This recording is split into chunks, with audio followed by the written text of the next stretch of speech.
Hello বন্ধুরা, দেখো আমরা রেডি হয়ে গেছি। আমি আর আমার সোনা দুজনেই রেডি হয়ে বসে আছি। একটু পরেই আমরা চলে যাব সবজি বাজারে। আজকে সেই ভিডিওই তোমাদের সঙ্গে শেয়ার করব। তো আজকে তোমাদের দেখাবো এখানে সবজি বাজারে সবজির কেমন কি দাম, সব কিছুই তোমাদের সঙ্গে শেয়ার করব। তো দেখতে থাকো ভিডিওটি। তো দেখতে দেখতে আমরা চলে এসেছি সবজি বাজারে। আমাদের হোটেলের একদম কাছেই ছিল সবজি বাজারটা। আমাদের হোটেলটা ছিল স্বর্গদ্বারের পিছনে, শঙ্করাচার্য মঠের একদম পাশেই। সেখান থেকে সবজি বাজারটা একদম একটুখানি। এখানে বিভিন্ন ধরনের লোকাল খাজার দোকান ছিল। আর এখানে তোমরা দেখতেই পাচ্ছ হরেক রকম সবজি, ডাঁটা থেকে শুরু করে বাঁধাকপি, ফুলকপি, ক্যাপসিকাম, কি নেই সবজি বাজারে সব কিছুই পাওয়া যায়। যা চাইবে সব কিছুই আছে। আর এখানে চাল, ডাল সব কিছুই। এখানে এক ধরনের সোয়াবিন দেখলাম, যথেষ্ট বড়।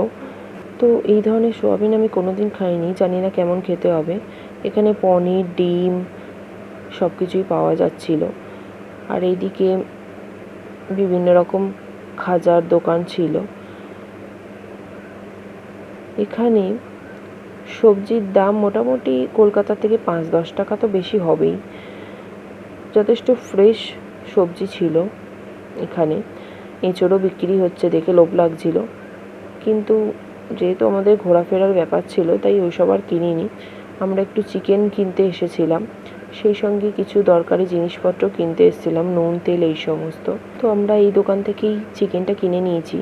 সবার কাছেই শুনলাম এই দোকানের চিকেন নাকি এখানে সবথেকে ভালো। এছাড়াও আরও অনেক চিকেনের দোকান ছিল,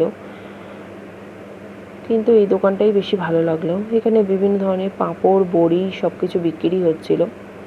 এখানে আলু, পেঁয়াজ সব কিছুই রয়েছে। আমরা একটু আলু, পেঁয়াজও কিনে নিয়েছিলাম, চিকেনের জন্য লাগবে। এছাড়াও নানা ধরনের A to Z সব রকম আইটেম এখানে রয়েছে বাজারে। তাই তোমরা যারা ভাবছো যে পুরী যাব, কি নিয়ে যাব না, কোনো কিছু চিন্তা করার কোনো কারণই নেই। কারণ এখানে এসে তুমি A to Z যা চাইবে সব কিছুই পেয়ে যাবে। এখানে বিভিন্ন ধরনের মুদির জিনিসপত্র পাওয়া যায়। তো আমরা এখান থেকে একটু মশলা বাজার করে নিচ্ছিলাম। আর আমার সোনা কোলে উঠে ঘুরছিল, কিছুতেই হাঁটবে না, সেই জন্য। দেখতেই পাচ্ছ বিভিন্ন ধরনের চাল রয়েছে, বিভিন্ন ধরনের পাঁপড়, বড়ি, ছোট বড়ি, বড় বড়ি, আর এই সেই সোয়াবিন, যথেষ্ট বড় বড় সোয়াবিন। জানি না কেমন খেতে, তোমরা যারা জানো আমাকে কমেন্ট করে জানিও। এখানে খুব সুন্দর সুন্দর টাটকা সবজি ছিল। তো আমাদের চিকেন নেওয়া হয়ে গেলে একটু বাজারটা ঘুরে ঘুরে দেখছিলাম কি কি পাওয়া যায়।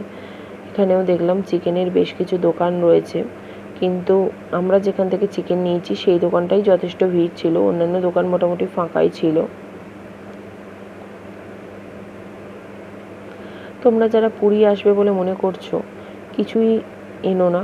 এখানে সব কিছুই পাওয়া যায়, কোনো কিছুই অসুবিধা নেই, সব কিছুই অ্যাভেলেবেল আছে। আমরা বাজার হাট করে একটু সমুদ্রের ধারে চলে এসেছিলাম সমুদ্রের হাওয়া খেতে। বেশ ভালো লাগছিল, বড় বড় ঢেউ আসছিল। এখান থেকে একটু ঘুরে আবার হোটেলে ফিরে যাব, গিয়ে একটু রাতের রান্নাবান্না হবে। তো ভিডিওটি কেমন লাগলো জানিও। আজকের মতো এই পর্যন্ত, টাটা।